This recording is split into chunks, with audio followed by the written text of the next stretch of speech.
Praise the lord.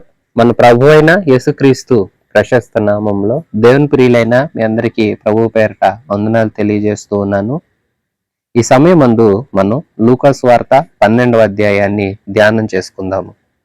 ఈ అధ్యాయంలో ప్రభు తన శిష్యులకు చెప్తున్న హెచ్చరికలు, జాగ్రత్తలు, అలాగే లోకం మీద ఆశ పెట్టుకునే వారి పరిస్థితులు ఏమైపోతాయి, దేవుడు లోకానికి వచ్చి లోకంలో ఎలాంటి పరిస్థితులు సంభవించబోతున్నాయి యేసుక్రీస్తు వలన అనే అనేకమైన విషయాలు ఈ అధ్యాయంలో ప్రభువైన యేసు తన మాటలో చెప్పడం జరిగింది. అధ్యాయాన్ని ఆరంభం నుండి శ్రద్ధతో ధ్యానం చేసుకుందాము. ఈ బైబిల్ గ్రంథాలు తెరవండి.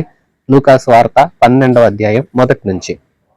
అంతలో ఒకరినొకడు త్రొక్కుకొన్నట్లు వేల కొలది జనులు కూడినప్పుడు ఆయన తన శిష్యులతో మొదట ఇట్లని చెప్పసాగెను.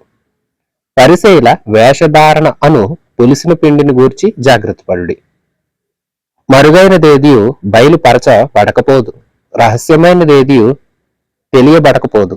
అందుచేత మీరు చీకట్లో మాట్లాడుకొనున్నవి వెలుగులో వినబడును, మీరు గదులయందు చెవిలో చెప్పుకొనున్నది మిద్దెల మీద చాటించబడును. నా స్నేహితులైన మీతో నేను చెప్పున్నదేమనగా, దేహమును చంపిన తరువాత మరేమి చేయ నేరని వానికి భయపడుకుడి.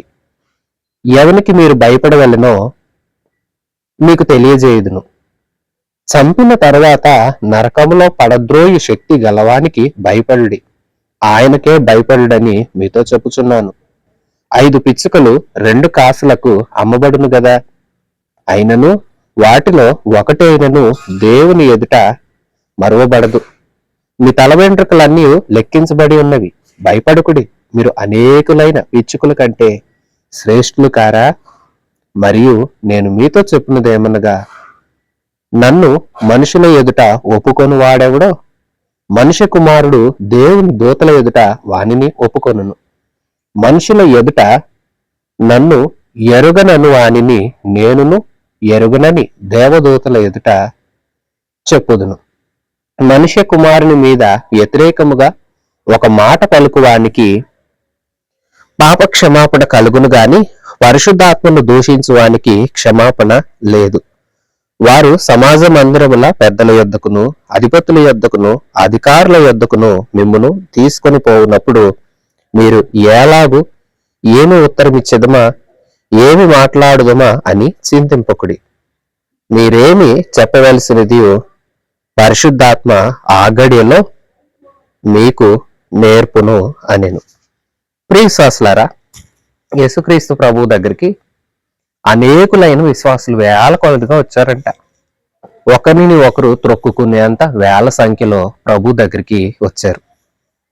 వచ్చిన వారందరినీ చూసి ప్రభు మొదట తన శిష్యులతో ఈ మాటలు సెలవిస్తున్నారు. ఏం చెప్తున్నారు యేసయ్య తన శిష్యుల కంటే? మీరు జాగ్రత్తగా ఉండండి. దేని విషయంలో అంటారా?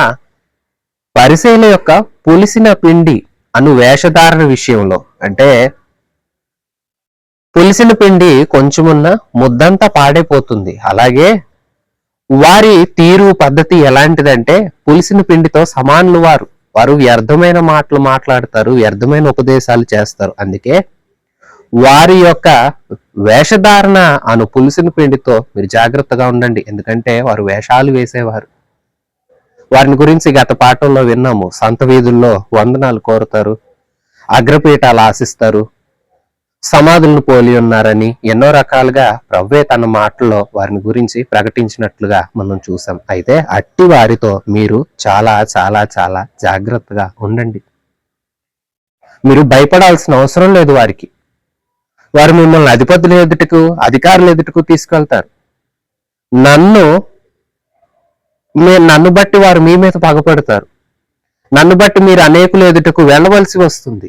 మీరు భయపడాల్సిన అవసరం లేదు. చూడండి, ప్రభు భరోసా ఇస్తున్నారు. మీరు అక్కడ ఏం మాట్లాడాలంటే మీరు కంగారు పడవద్దు. పరిశుద్ధాత్మ మీకు ఆ గడిలో ఏం మాట్లాడాలో ఏం చెప్పాలో బయలుపరుస్తారు. భయపడవద్దు. ఏ ఇబ్బంది లేదు. మీరు జాగ్రత్తగా ఉండండి. ఏ హాని మీకు కలగదు. మీరు ఎవరికి భయపడాలో తెలుసా?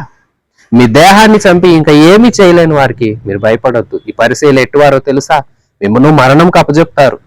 అధికారులు ఎదుట నిలబెట్టి మరణకరమైన శిక్ష మీకు కలుగునట్లుగా చేస్తారు. ఆ అధికారులు మీ దేహాలను చంపుతారు అంతే. కానీ మీరు వారికి కాదు భయపడవలసింది. మీరు ఎవరికి భయపడాలో నేను చెప్తాను వినండి. ఎవరికి మీరు భయపడాలంటే దేవునికి భయపడాలి. ఎందుకంటే ఈ దేవుడు ఆత్మను కూడా నరకంలో పడవేయగల శక్తి గలవాడు. మరణానంతరం ప్రియ విశ్వాసులారా, మనందరికీ జీవితం ఉన్నది. ఇదిగో మనందరికీ చాలా తెలిసిన విషయం ఏంటంటే, మనిషి పుడుతున్నాడు, చిన్ననాటి నుండి ఎదుగుతున్నాడు, ఒకానొక వయసు వచ్చేసరికి ముదిమి వయసులో నిండు వృద్ధాప్యం మందు మరణిస్తున్నారు. ఇక మరణించిన తర్వాత ఆ మరణించిన వ్యక్తి యొక్క దేహాన్ని తీసుకుని వెళ్ళి ఎవరు ఏ పద్ధతిని అనుసరిస్తున్నారో ఆ పద్ధతుల ప్రకారం ఇక ఆ మనిషి యొక్క శరీరానికి కార్యక్రమాలు నిర్వర్తిస్తున్నాము. అంతవరకే మనం ఎరుగుదుము. కానీ ఆ మనిషిలో ఉన్న ఆత్మ, ఆ మనిషిలో ఉన్న దేవుడు ఇచ్చిన ఆత్మ దేవుని దగ్గరికి వెళ్తాది. దేవుని దగ్గరకు వెళ్ళే ఆ ఆత్మ దేవుని సెలవుని బట్టి, భూమి మీద బ్రతికిన జీవితాన్ని బట్టి దేవుడు నిర్ణయిస్తాడు. పరము భాగ్యం ఇవ్వాలో, పరలోకం ఇవ్వాలో, నరకానికి అప్పచెప్పి శిక్షలోకి పంపాలో అది దేవుని చేతిలో ఉంది. అందుకే శరీరాన్ని చంపే వారికి మీరు భయపడొద్దు. మీ ఆత్మను నరకంలో పడవేసే శక్తి గల దేవుడు ఉన్నాడే, ఆయనకి భయపడండి, హెచ్చరిస్తున్నాడు ప్రభు. ఈ హెచ్చరిక మాటలు మీరు కూడా చెవిని పెట్టండి ప్రియ విశ్వాసులారా. పరిసయ్యులు ఉన్నారే, వారు ఎట్టువారంటే వేషాలు వేసేవారు. అట్టి వేషాలు వేసే వారికి మీరు భయపడుతున్నారా? లేదా లోక అధికారులకు భయపడుతున్నారా? ఎవరికో భయపడి పాపం చేస్తున్నారా? ఎవరికో భయపడి ఏదైనా అనుకుంటున్నారా? మీరు అలాగ అనుకోవద్దు. ఎందుకంటే 5 పిచ్చుకలు ఉన్నాయి, 2 కాసులకు అమ్మబడుతున్నాయి. ఒక్కదాని ప్రాణం కూడా దేవుడు విడిచిపెట్టడు. దేవుని ఆజ్ఞలేందో ఒకదానికి కూడా హాని జరగదు. అట్లా అంత హాని ఏమి జరగనప్పుడు, పిచ్చుకల మీదే దేవునికి అంత శ్రద్ధ ఉన్నప్పుడు మీరు పిచ్చుకల కంటే శ్రేష్ఠులు కారా? హెచ్చరిస్తున్నాడు నా ప్రభు. ఎవరికి భయపడుతున్నావు విశ్వాసి? ఎవరికి భయపడుతున్నావు? దేవునికి భయపడుతున్నావా? దేవునికే భయపడాలి. దేవుడు హెచ్చరిస్తున్నాడు. ఇతరులతో భయపడొద్దు. ఇతరులు చూసి, వారిని చూసి, వీరిని చూసి నువ్వు భయపడి కంగారు పడిపోయి వాళ్ళకు నచ్చినట్లుగా నువ్వు మార్చుకోవాల్సిన అవసరం లేదు. నువ్వు దేవునికి నచ్చినట్లుగా మారాలి. కారణం ఏంటంటే వారు మహా అయితే నీకు హాని చేయగలరు.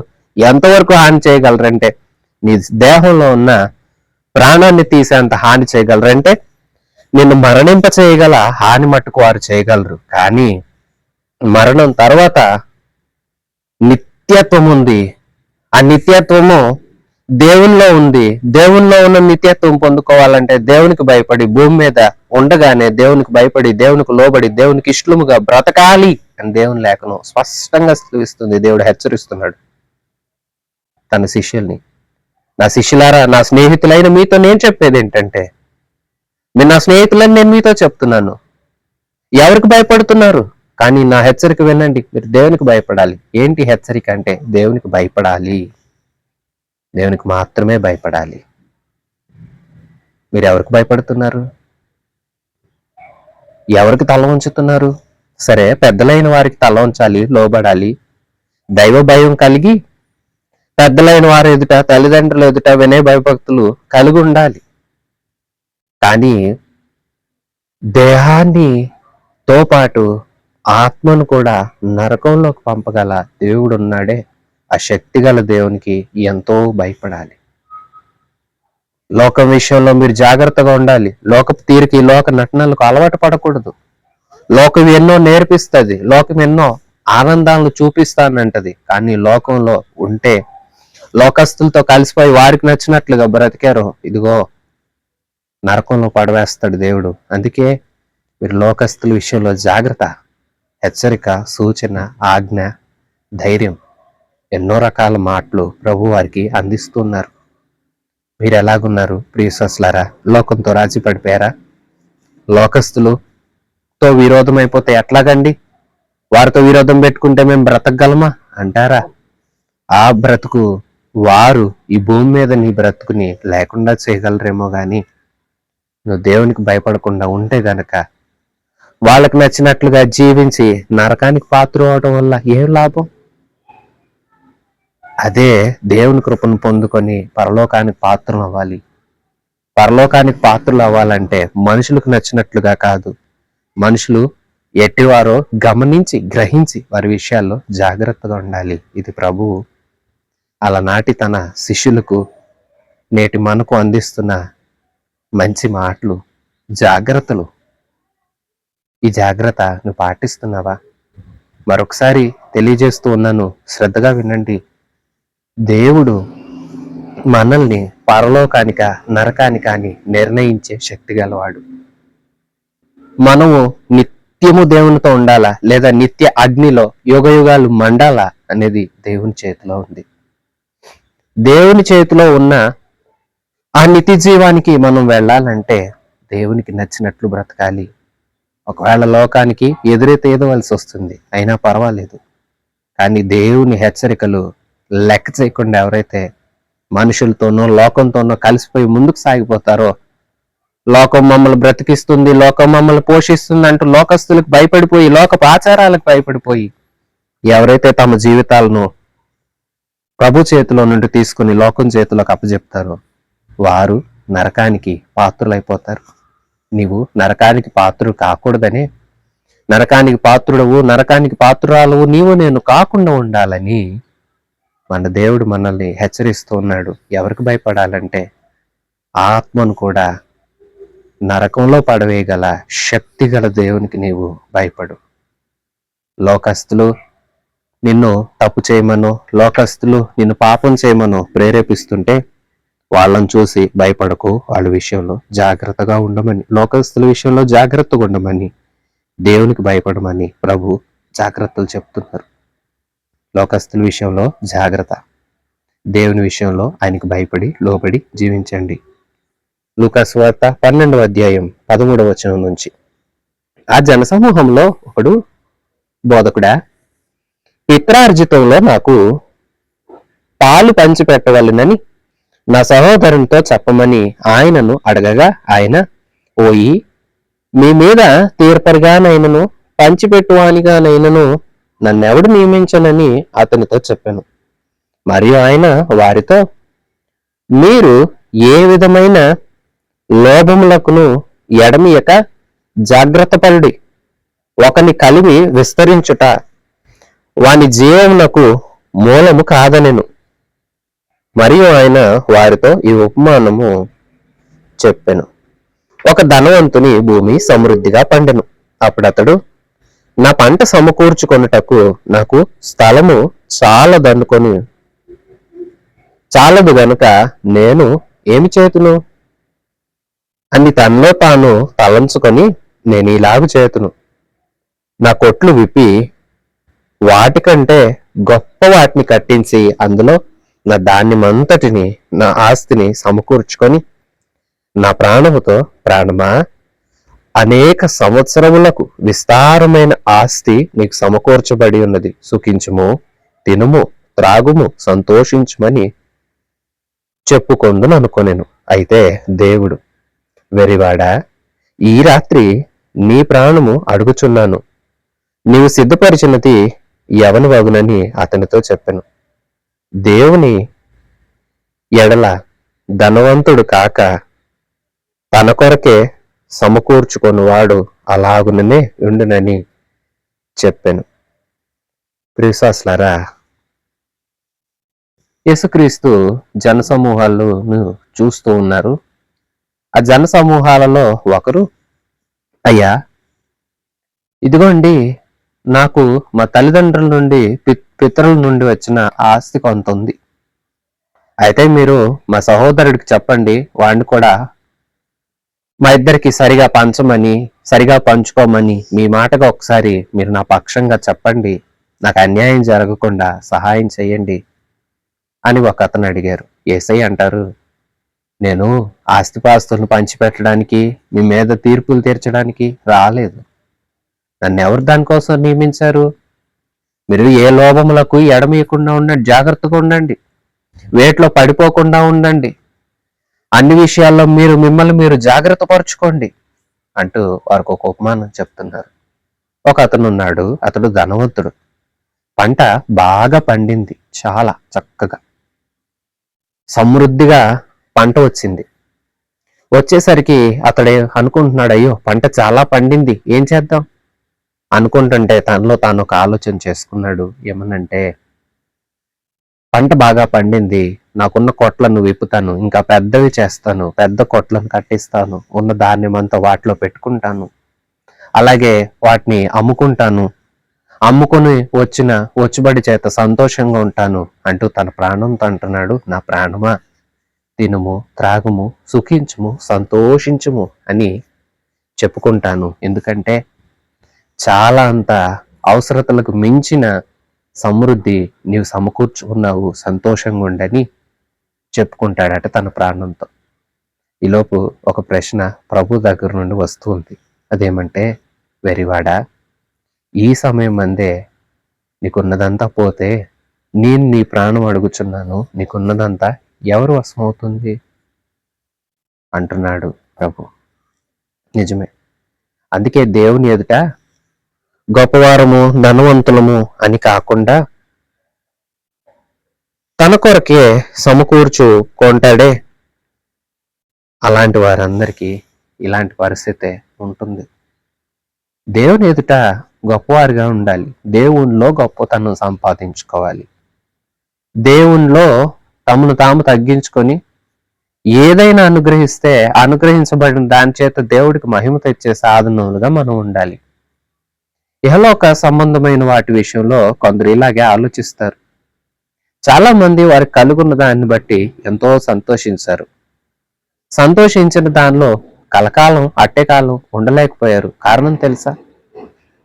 దేవుడు ఇచ్చిన దాన్ని దేవుని పరిచయ కోసం, అలాగే మన తోటి ఉన్నవారిని కూడా మనం ప్రేమిస్తూ వారి ఎడల కనికరం చూపుకుంటూ దేవుడు మనల్ని ఆ స్థానంలో ఎందుకు ఉంచాడు? ఇప్పుడు ఉదాహరణకు ఒకరు మంచి చదువుకునే వ్యక్తిగా ఉన్నాడు, తన పక్కనే చదువు రాని వ్యక్తులు కొందరు ఉన్నారు.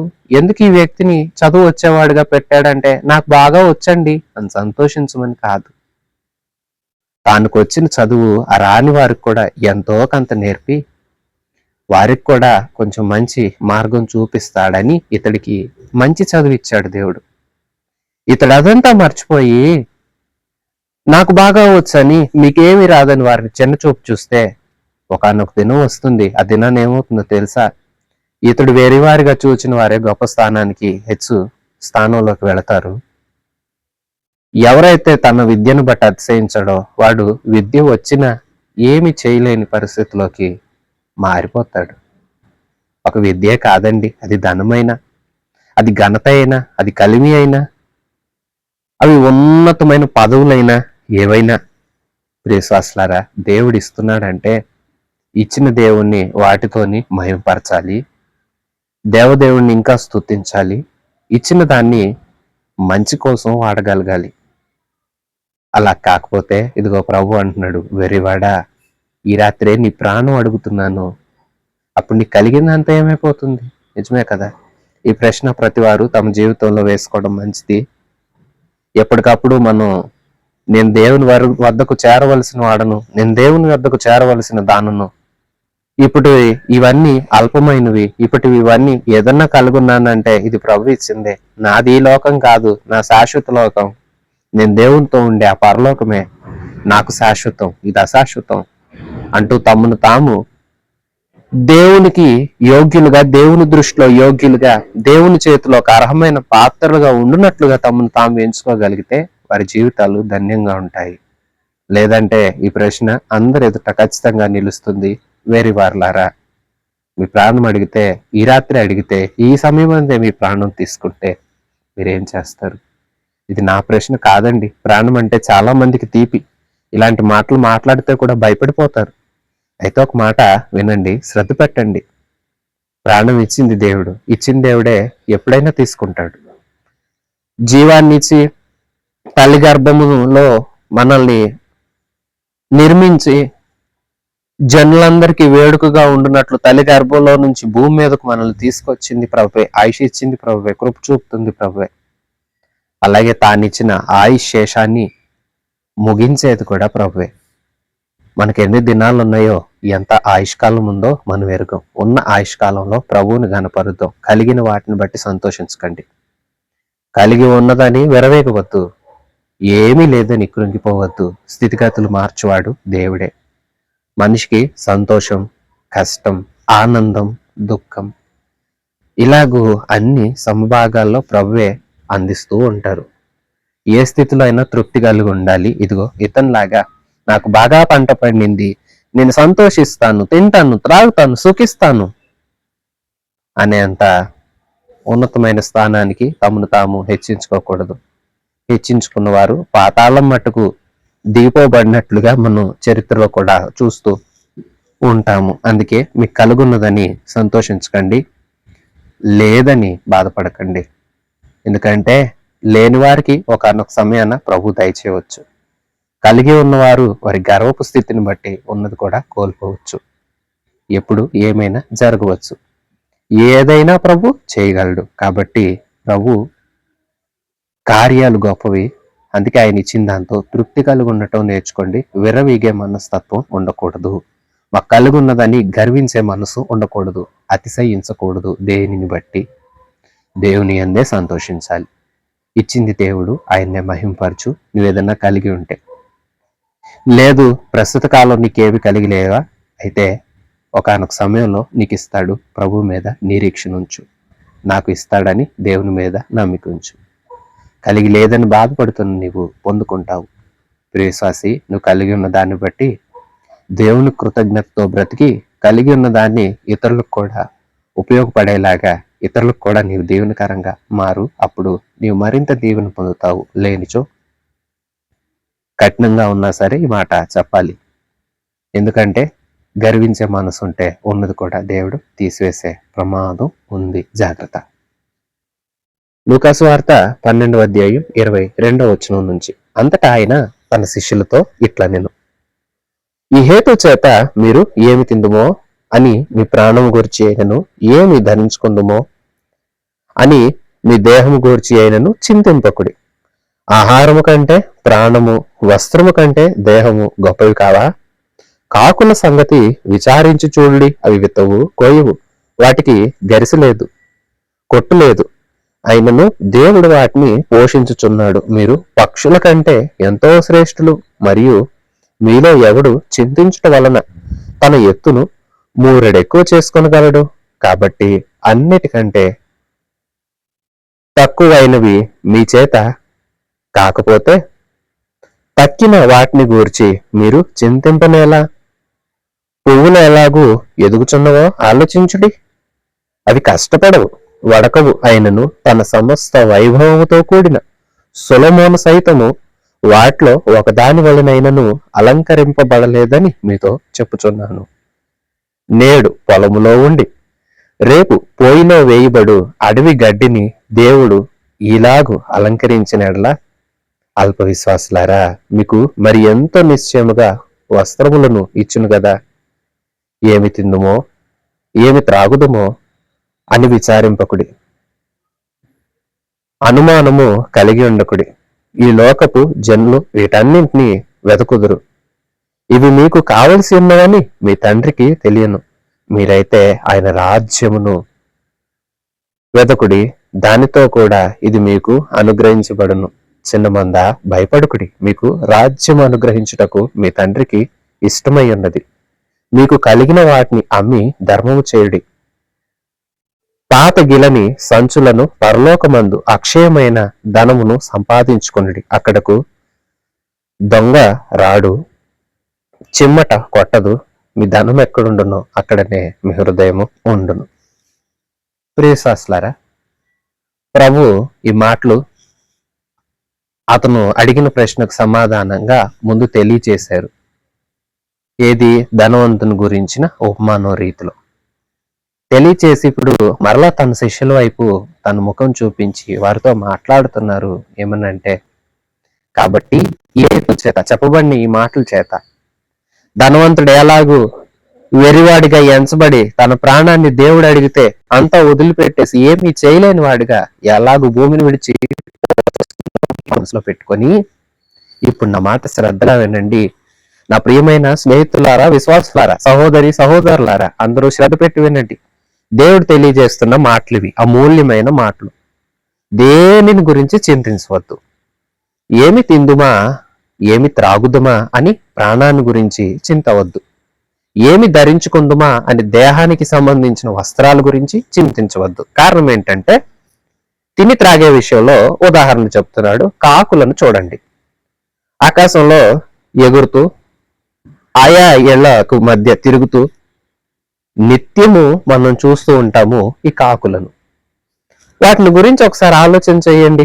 అవి విత్తవు, కొయ్యవు, కొట్లలో కూర్చుకొను, వారికి కొట్లు లేవు, గరిసి లేదు, ఏమీ లేదు. అయినప్పటికీ కాకులు చాలా సమృద్ధిగా ఏ దినానికి ఆ దినం ప్రభు చేత పోషించబడుతున్నాయి కదా. మరి మీరు పక్షుల కంటే శ్రేష్ఠులు కాదా? అంటే తిని త్రాగే విషయంలో చింతవద్దు. కాకులకే ఆహారం దొరుకుతుంది, మీరు కాకుల కన్నా శ్రేష్టమైన వారు కదా అంటున్నాడు ప్రభు. సరే, మరి వస్త్రాల సంగతి ఏంటని చింతిస్తారా, దుఃఖిస్తారా? అయితే వినండి. అడవి పువ్వులు, గడ్డి పువ్వులను మీరు చూసారా?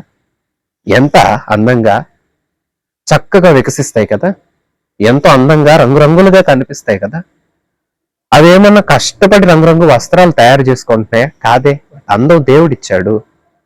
ఈ వేళ ఉండి రేపు పొయ్యిలో ఎండిపోయి రేపు పొయ్యిలో పెట్టబడే గడ్డి పువ్వులకు, గడ్డికి అంత వైభవం దేవుడిచ్చాడు. ఇంతకు సొలొమోనుకే అంత వైభవం లేదంట. అంటే సొలొమోను మహారాజు, అతని వైభవం చాలా ఉన్నతమైనది. ఆయనకన్నా ఉన్నతంగా ఈ గడ్డి పువ్వులు అందంగా కనిపిస్తున్నాయే. మరి మీరు ఆ గడ్డి కంటే, గడ్డి పువ్వుల కంటే శ్రేష్ఠులు కారా? మీకు వస్త్రాలు ఇవ్వటం దేవుడికి తెలీదా? ప్రియశ్వాసి, ఏమీ లేదని కృంగిపోతున్నావా? ఈ నా ప్రభు మాట ఒక్కసారి నీ చెవి పెట్టి ఆలకిస్తావా? ఎంత ఆదరణ గొలిపే సందేశం ఉందో ఇందులో నీవు గ్రహిస్తున్నావా? కాకెంత, దాని జీవితం ఎంత? కాకిని చూడు, దానికే ఏమి తక్కువ కాకుండా దేవుడు ఉంచుతుంటే నువ్వు ఆయన బిడ్డవు కదా, నీకు తిండి పెట్టడా? నీకు దాహంకి ఇవ్వడా? ఇవాళ రేపు ఎండిపోయి అవి పొయ్యిలో పెట్టడానికి తప్ప దేనికి పనికిరాని ఒక గడ్డి, వాటికి పూసే పూలే అంత అంత అందంగా వైభవం కనిపిస్తుంటే ఆయన బిడ్డవు, ఆయన రక్తం చేత కొనబడ్డావు కదా, నీకు ఆయన ఇంకా విలువ ఇవ్వడా? నీకు వస్త్రాలు ఇవ్వడా? నువ్వేం చేస్తున్నావు? ఎందుకు చింతపడుతున్నావు? ఎంత చక్కటి మాట అండి. నువ్వు పక్షి కంటే శ్రేష్టం కదా అంటున్నాడు ప్రభు. నీవు అడవి గడ్డి కంటే శ్రేష్టం కదా అంటున్నాడు ప్రభు. నిజమే కదా, మనం శ్రేష్టమైన వారిని. ఆయన మనల్ని అలాగే ఎంచుకుంటున్నాడు. ఏ యోగ్యత మనకు లేదు, కానీ మనకు ఆ విలువ ఎప్పుడొచ్చిందంటే ప్రభువుని నమ్ముకోవడం వల్ల వచ్చింది. ప్రభు ప్రాణత్యాగాన్ని విశ్వసించి ఆయన రక్తంలో కడగబడి బాప్తిస్మం పొంది శుద్ధి చేయబడి దేవునికి ఇష్టంగా బ్రతుకుతా ఆయన ఆరాధన చేసుకుంటున్నామే. అందుకు మనకు ఆయన ఇంత కృపనిచ్చి, పక్షుల కంటే గడ్డి కంటే మీరు శ్రేష్ఠులు కదా, మీకు ఎందుకు బాధ? చింతించకండి, చింతవద్దు అంటూ ఒక ప్రశ్న అడుగుతున్నాడు. సరే, మీకు చింత ఉందా? ఎవరైనా చింతపడి చింతపడి చింతపడి తాను ఎత్తేమన్నా పెంచుకోగలుగుతున్నాడా? లేదు కదా. చింతపడితే ఉన్న ఆరోగ్యం పోగొట్టుకుని క్షీణిస్తాడు తప్ప మూరెడెత్తు పెరగడు కదా. మరి మీకెందుకు కంగారు, చింత ఎందుకు? మీ దేవుడు లేడా? తండ్రికి ఇవన్నీ ఇవ్వాలని మీకు తెలీదా? అయితే మీరు ఆయన రాజ్యాన్ని వెతకండి, ఆయన మెప్పు పొందండి, ఆయన కృపను అందుకోండి. పరలోకమందు అక్షయమైన ధనం మీకోసం సమకూర్చబడుతుంది. దానికోసం మీరు ప్రయాసపడండి. ఇక్కడ ఉండేది దొంగలు దొంగిలించే అవకాశం ఉంది. ఇక్కడ సమకూర్చుకుని పెట్టెల్లో పెట్టుకుంటే చెమ్మట వాటిని పాడు చేసే అవకాశం ఉంది. పరలోకంలో ధనం సంపాదించుకోండి, అక్కడ చెమ్మట రాదు, దొంగ రాడు, మీ ధనానికి ఏ బాధ ఉండదు. పరలోకపు ధనం మీ సత్క్రియల ద్వారా దేవుని మెప్పించి మీరు సంపాదించుకోండి. భూలోకంలో ఎంత సంపాదించుకున్నా దొంగల పాలు కాక తప్పదు. చెమ్మట కొరికి వేస్తుంది.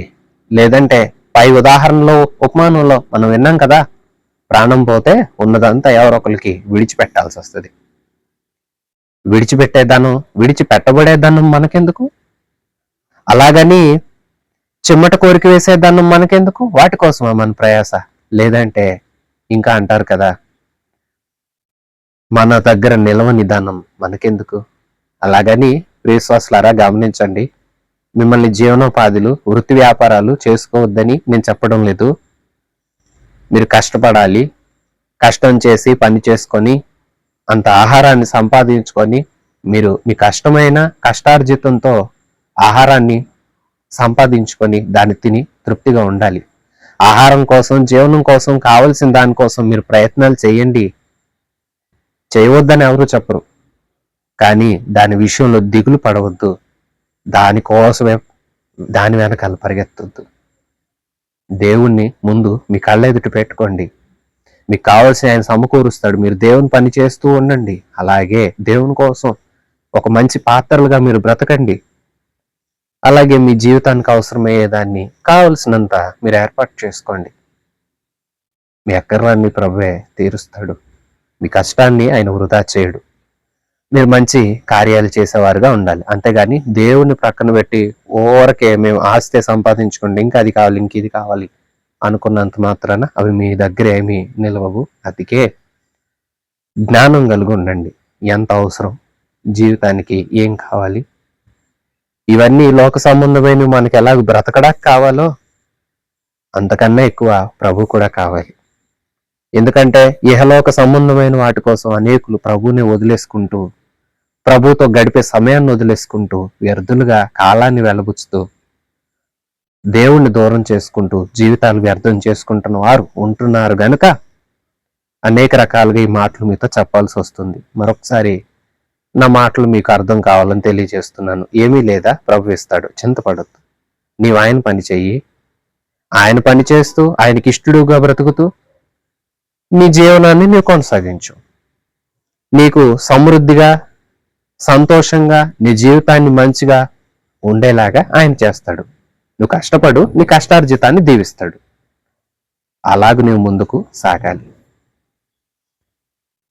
ఎందుకంటే విస్తారంగా సంపాదించిన వారికంట వారి ధనం ఎక్కడ ఉంటుందో హృదయం కూడా అక్కడే ఉంటుంది. అందుకే నీ హృదయం ధనం మీద ఉంటే దేవుని దగ్గర ఉండలేవు. కాబట్టి దేవుని దగ్గర ఉండేలాగా నిన్ను నీవు ఎంచుకొని దేవునికి ఇష్టలుగా బ్రతుకుతూ తగినంత జీవనానికి కావాల్సిన ఏర్పాట్లు నీవు చేసుకో. మరొక మాట మర్చిపోవద్దు, నీ ప్రయాస దేవుడు చూస్తున్నాడు. నీకేమి ఇవ్వాలో ఆయనకి తెలుసు అన్నమాట మర్చిపోవద్దు. ఎందుకంటే లేఖనాలను అపార్థం చేసుకునేవారు అనేకులు ఉన్నారు. అందుకనే ఇంతగా మీకు తెలియచేయవలసి వస్తుంది. లూకా సువార్త 12వ అధ్యాయం 35వ వాక్యం నుంచి, మీ నడుములు కట్టుకొని ఉండుడి, మీ దీపములు వెలుగుచుండనీయుడి. తమ ప్రభు పెండ్లి విందు నుండి వచ్చి తట్టగానే అతనికి తలుపు తీయటకు అతడెప్పుడు వచ్చునో అని అతని కొరకు ఎదురు చూచు మనుషుల వలె ఉండుడి. ప్రభు వచ్చి ఏ దాసులు మెలకువగా ఉండట కనుగొనునో ఆ దాసులు ధన్యులు. అతడు నడుము కట్టుకొని వానిని భోజన పంక్తిని కూర్చుండబెట్టి తానే వచ్చి వానికి ఉపచారం చేయనని మీతో నిశ్చయంగా చెప్పుచున్నాను. మరి అతడు 2వ జామున వచ్చినను 3వ జామున వచ్చినను ఏ దాసులు మెలకువగా ఉండట కనుగొన్నో ఆ దాసులు ధన్యులు. దొంగ ఏ గడియ వచ్చునో ఇంటి యజమానికి తెలిసినట్లా అతడు మెలకువగా ఉండి తన ఇంటికి కన్నము వేయనీయడని తెలుసుకున్నాడు. మీరు అనుకొనని గడిలో మనిషి కుమారుడు వచ్చును గనుక మీరును సిద్ధముగా ఉండుడని చెప్పెను. అప్పుడు పేతురు, ప్రవ్వా, ఈ ఉపమానం మాతోనే చెప్పుచున్నావా, అందరితో చెప్పుచున్నావా అని ఆయన అడగగా ప్రభువు ఇట్లా నేను, తగిన కాలమున ప్రతివానికి ఆహారం పెట్టుటకు యజమానుడు తన ఇంటి మీద నియమించినట్టు నమ్మకమైన బుద్ధి గల గృహ నిర్వాహకుడెవడు? ఎవరిని ప్రభువు వచ్చి వాడు అలాగు చేయుచుండుట కనుగొనునో ఆ దాసుడు ధన్యుడు. అతడు తనకు కలిగిన దానంతటి మీద వాని ఉంచునని మీతో నిజముగా చెప్పుచున్నాను.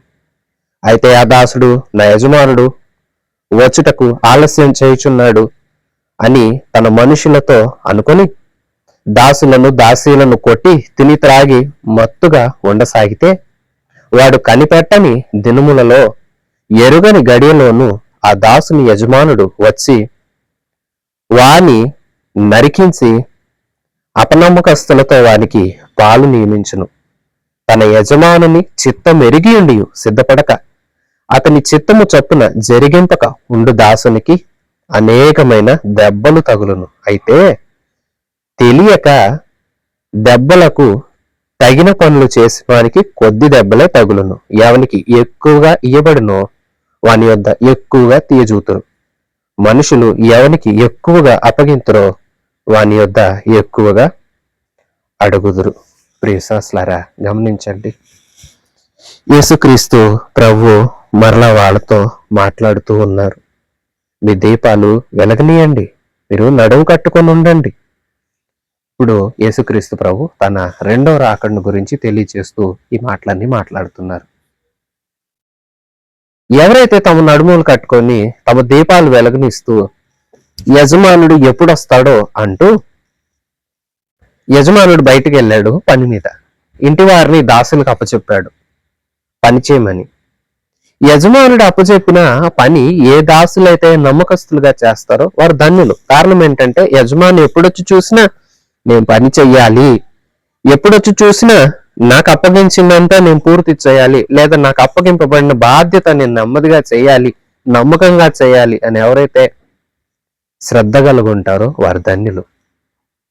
అయితే కొందరు ఉంటారు, వారు ఎలా ఉంటారంటే తిని త్రాగి సుఖించి మత్తుగా నుండి యజమానుడు వస్తున్న ఆలస్యమైందిలే అంటూ నిద్రావస్థలోకి దిగజారిపోయి అప్పచెప్పిన బాధ్యతలను విస్మరిస్తారు. అట్టి వారికి దెబ్బలు తగులును. ప్రభు చెప్తున్నాడు, ఈ మాటలు శ్రద్ధ పెట్టండి. ఒకటి ఆరంభంలో చెప్పారే, హెచ్చరిక ఇస్తున్నాడు, జాగ్రత్త పడు, మంచిగా ఉండు, ఎవరి విషయంలో తొందరపడకు, మనుషులు హాని చేస్తున్నారని దిగులు పడకు, మనుషులకు భయపడకు, దేవుడికి భయపడు, మనుషులతో జాగ్రత్త, దేవునితో భయపడు, దేవునికి భయపడు, దేవునికి లోబడు అంటున్నాడు. అలాగే ధనం విషయంలో చెప్తున్నారు కదా, మీకు కలుగున్న దాన్ని బట్టి విరవేగవద్దు, సంతోషించవద్దు, గర్వించవద్దు. ఎందుకంటే మీకున్నదంతా పోయే అవకాశం ఉంది. ఒకవేళ మీ ప్రాణమే అడిగితే ఉన్నదంతా వదలాల్సి వస్తుంది కదా అని చెప్పారు. ఇంకా అంటున్నారు, ఏ చింత పడవద్దు, మీకు ఇవ్వాల్సినవన్నీ ఏమి ఇవ్వాలో ప్రభుకు తెలుసు. కాబట్టి మీరు ఆయన రాజ్యాన్ని వెతుక్కుంటూ ఆయనకి ఇష్టలుగా బ్రతుకుతూ ఆయన పనులు చేస్తూ ముందుకు సాగండి, మీకు కావాల్సినవి కూడా ఆయన సమకూరుస్తాడు అని తెలియచేస్తూ ఇప్పుడు చెప్తున్నారు. ఇన్ని చెప్పాను కదా, ఇన్ని చెప్పి నేను మీతో చెప్పేది ఏంటంటే, నా మాటలు విని మీ నడుము కట్టుకోండి, పని చేస్తూ ఉండండి, నమ్మకంగా ముందుకు సాగండి. ఏదైతే మీకు అప్పగించానో ఈ బోధన అనుసరిస్తూ ముందుకు సాగండి. మీ దీపాలు వెలగనేయండి, ఇతరులకు వెలుగుగా మీరు బ్రతకండి, నమ్మకస్తుల్లాగా ఉండండి, యజమానుని చేతిలో నమ్మకమైన దాసుల్లాగా మీరుంటే యజమానుడు అనుకొనని గడియలో వస్తాడు. వచ్చి చూసినప్పుడు ఏ దాసుడు మెలకువగా ఉండి నమ్మకంగా పనిచేస్తున్నాడో ఆ దాసుడు ధన్యుడని ఎంచబడతాడు, యజమానుని చేత ప్రశంసించబడతాడు, మరిన్ని వాటి మీద నియమించబడతాడు. ఏ దాసుడు మెలకువగా ఉండడో వాడు యజమానుడు వచ్చుట చూచి యజమానుడి చేత మందలించబడి దెబ్బలు తింటాడు, హానికరమైన పరిస్థితిలోకి వెళ్తాడు, యజమానుడి చేత శిక్షకు పాత్రుడవుతాడు. అందుకే మీరు సిద్ధంగా ఉండండి, మెలకువగా ఉండండి. అంటే ప్రభు త్వరలో రాబోతున్నాడు. విశ్వాసులారా, ప్రభు వచ్చేలోపే నీ జీవితాన్ని నువ్వు నమ్మకంగా చక్కబెట్టాలి. ఏ పని మీద నిన్ను ప్రభు భూమి మీదకు పంపించాడో ఆ పని నువ్వు శ్రద్ధగా నమ్మకంగా చేయాలి. దేవుడు వచ్చినప్పుడు నువ్వు నమ్మకంగా ఉండుట చూచాడో నిన్ను ప్రశంసిస్తాడు, తన రాజ్యంలో చోటిస్తాడు. దేవుడు వచ్చినప్పుడు అపనమ్మకస్తుడు లాగా నువ్వు మిగిలిపోయి ఏ శ్రద్ధ తీసుకోకుండా భయభక్తి లేకుండా ఎప్పుడో వస్తాడులే, ఆయన వస్తానన్నాడు, అప్పుడున్నా అంటున్నాడు, ఇప్పటికి వచ్చాడా ఏంటి అంటూ నిర్లక్ష్యంగా ఉన్నావో జాగ్రత్త. నీ నిర్లక్ష్యమే నీకు శిక్ష తేవటానికి కారణమవుతుంది. నేడో రేపో ప్రాణప్రియుడైన ప్రభు రాబోతున్నాడు.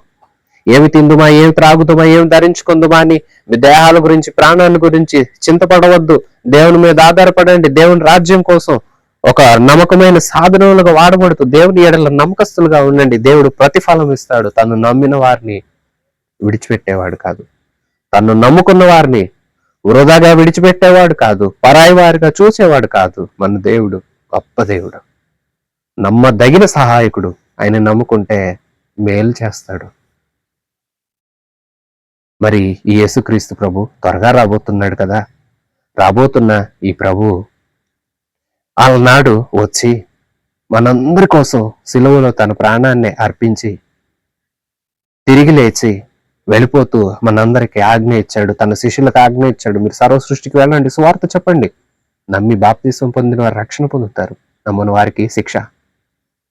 ఆ శిష్యులు బూదిగాంతాల వరకు కదిలారు, సువార్త పరిచర్య చేశారు. నేటి ఆ సువార్త మన వద్దకు కూడా వచ్చింది. మరి ప్రియ విశ్వాసి, ఆ సువార్తను విన్నావా? దేవుడిని నమ్మావా? నమ్మి త్వరగా ఆయన బిడ్డగా మారావా? మారి పరిశుద్ధతతో కనిపెడుతూ ఆయన కోసం ఎదురు చూస్తున్నావా? అయితే మెలకువగా ఉండి దేవుడు ఎప్పుడు వస్తాడా అని కనిపెడుతూ నమ్మకంగా వారు పని చేసుకునేవారు ధన్యులు. దేవుడిచ్చిన పని శ్రద్ధగా చేస్తూ ఉండేవారు ధన్యులు. వారి ప్రశంసకు పాత్రులు. నమ్మకంగా ఉండక ఇష్టానుసారంగా బ్రతుకుతూ ఎటుబడితే అటు తిరిగేవారు చూడండి దెబ్బలకు పాత్రులవుతారు. జాగ్రత్తగా ఉండండి. లూకాసు వార్త 12వ అధ్యాయం 49వ వచనం నుంచి, నేను భూమి మీద అగ్నివేయ వచ్చి అది ఇదివరకే రగులుకొని మండవలనని ఎంతో కోరుచున్నాను. అయితే నేను పొందవలసిన బాప్తిస్మము అది నెరవేరు వరకు నేనెంతో ఇబ్బంది పడుచున్నాను. నేను భూమి మీద సమాధానం కలగజేయవచ్చితునని మీరు తలంచుచున్నారా? కాదు, భేదమునే కలగజేయవచ్చితునని మీతో చెప్పుచున్నాను. ఇప్పటి నుండి ఒక ఇంట్లో 5 వేరుపడి ఇద్దరికి విరోధముగా ముగ్గురికి విరోధముగా ఇద్దరును ఉందరు. తండ్రి కుమారునికిని, కుమారుడు తండ్రికిని, తల్లి కుమార్తెకును, కుమార్తె తల్లికిని, అత్త కోడలికి, కోడలు అత్తకు విరోధముగా ఉందరని చెప్పెను. మరియు ఆయన జనసమూహముతో ఇట్లనెను, మీరు పడమట నుండి మబ్బు పైకి వచ్చుట చూచినప్పుడు వాన వచ్చుచున్నదని వెంటనే చెప్పెదరు, అలాగే జరుగును. దక్షిణపు గాలి విసురుట చూచినప్పుడు వడగాలి కొట్టునని చెప్పుదురు, అలాగే జరుగును. వేషధారులారా, మీరు భూమి ఆకాశముల వైఖరి గుర్తించి ఎరుగుదురు. ఈ కాలమును మీరు గుర్తింప ఎరగరేలా?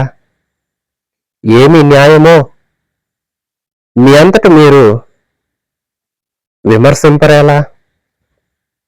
వాదించు వారితో కూడి అధికారి వద్దకు నీవు వెళుచుండగా అతని చేతిలో నుండి తప్పించుకొనుటకు త్రోవలోనే ప్రయత్నం చేయము. లేదా అతడు ఒకవేళ నిన్ను న్యాయాధిపతి వద్దకు ఈడ్చుకొని పోవును. న్యాయాధిపతి నిన్ను బంట్రోతులకు అప్పగించును. బంట్రోతులు నిన్ను చెరసాలలో వేయును.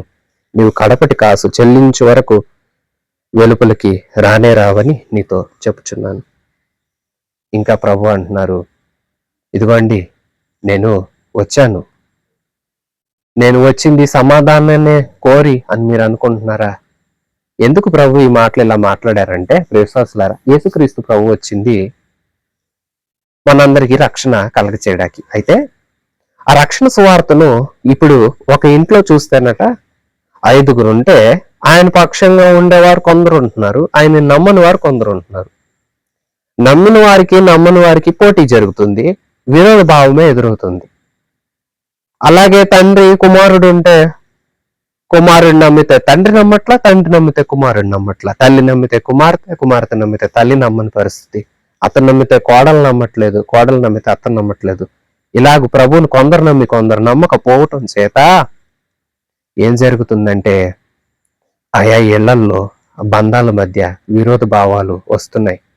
అయితే ఒక మాట వినండి, మీకు మబ్బు లేచిందంటే వాన పడుతుందని తెలుస్తుంది. బాగా గాలి వీస్తుంది, దక్షిణపు గాలి అంటే వడగాలి వస్తుందని మీరు ఎరుగుతున్నారే. కాలాలు, భూమి యొక్క వైఖరి గుర్తించడం మీకు తెలుస్తుంది. ఇది తెలిసిన మీకు న్యాయం ఏదో, దేవుని రక్షణ ఏదో, మానవత విలువలేవో, సరైనవేవో, సరివి కానివేవో మీకు తెలియట్లేదా? మీరు ఆలోచించరా? మీరు గ్రహించరా అంటున్నాడు ప్రభు. అయితే వ్యాజ్యం కలిగినప్పుడు నీవు దారిలోనే సమాధానపడు. లేని అట్లా అతను నిన్ను న్యాయాధిపతికి అప్పచెప్తాడు. న్యాయాధిపతి నిన్ను బంట్రోతుల చేత చెరసాల్లో వేయిస్తాడు. నువ్వు కడపటి కాసు చెల్లించే వరకు వారు వదలరు కదా. అందుకే సమాధానపడు అంటే ప్రభు చెప్తున్నారు, ఓ ప్రక్కన సమాధానం కలిగి ఉండండి, ఓ ప్రక్కన మంచి అనుభూతులు కలిగి ఉండండి, మంచి అనురాగ ప్రేమలు కలిగి ఉండండి. ఒకవేళ మీరు అలా కలిగి లేకపోతే ప్రతిదీ మీరు చెల్లించవలసి వస్తుంది. చెల్లించే వరకు మీరు శిక్ష పాలవుతారు. అందుకే జాగ్రత్త పడండి, సమాధానం కలిగి ఉండండి. ఒకవేళ నా వలన కుటుంబాల్లోనే ఆటంకాలు వచ్చినా, ఎట్లా ఏం జరిగినా దేవుని పక్షంగా నిలిచిన వారు దేవుణ్ణి వదలటానికి వీల్లేదు. దేవుని పక్షంగా నిలిచి దేవుణ్ణి పట్టుకున్న వారు అన్యాయంగా ప్రవర్తించడానికి వీల్లేదు, అసమాధానంగా ఉండటానికి వీల్లేదు. ప్రభువుని ప్రేమించేవారు, ప్రభువుని అంగీకరించేవారు కష్టాలు, నష్టాలు, అసమాధాన పరిస్థితులు ఏవి ఎదురైనా దేవుణ్ణి వదలకూడదు, దేవుని ప్రేమ నుండి వేరు కాకూడదు. దేవుని పక్షంగా ఉన్నావా? అయితే లోకంతో పోరాడవలసి వచ్చినా నువ్వు దేవుని పక్షంగానే ఉండాలి. లోకస్తులతో చేరకూడదని తెలియజేస్తున్నాను. అధ్యాయం విన్నారు కదా ప్రియశ్వాసులారా. ప్రభు హెచ్చరిస్తున్నాడు, వేషాలు వేసేవారితో జాగ్రత్త. దేవునికి భయపడండి, మనుషులకు కాదు. చింతపడొద్దు, మీ చింత అంతా తీర్చడానికి మీ దేవుడు ఉన్నాడు. కంగారు పడొద్దు, భయపడొద్దు. అలాగే దేవుని పక్షాన మీరుంటే అసమాధానం, ఇబ్బంది, కరువు, ఖడ్గం ఏది ఎదురైనా దేవుని వదలొద్దు. దేవుని పక్షంగా ఉండండి. ఆయన నమ్మకమైన యజమానుడు, నీవు నమ్మకమైన దాసుడికి ఆయన చేతిలో ఉండు. ఆయన వచ్చి వేళ కొరకు కనిపెట్టి నీవు ఆయన చేత ప్రశంసించబడతావు. కనిపెట్టక నిద్రమత్తుగా ఉన్నావు, ఆయన వచ్చినప్పుడు ఆయన చేత శిక్ష పొందవలసి ఉంటుంది. శిక్షకు కాదు, రక్షణకు పాత్రలు అవ్వాలని ప్రభు మనల్ని పిలుచుకున్నాడు. మరి ప్రభు పిలుపు విని అందరూ రక్షణ పొందుదాము. ప్రభు అలాంటి కృప మనందరికి అనుగ్రహించి ఈ మాటలు ప్రతి వారి హృదయాలు స్థిరపరిచి మహిమ కలిగిన ఆయన రాకడకు మనందరినీ సిద్ధపరచును గాక. ఆమెన్. మన రక్షణకర్త అయిన యేసయ్య కృప, సృష్టికర్త అయిన తండ్రి ప్రేమ, ఆదరణకర్త అయిన పరిశుద్ధాత్మ సహాయం మనందరికీ సదాకాలం తోడేయండి, నడిపించును గాక. God bless you. Praise the lord.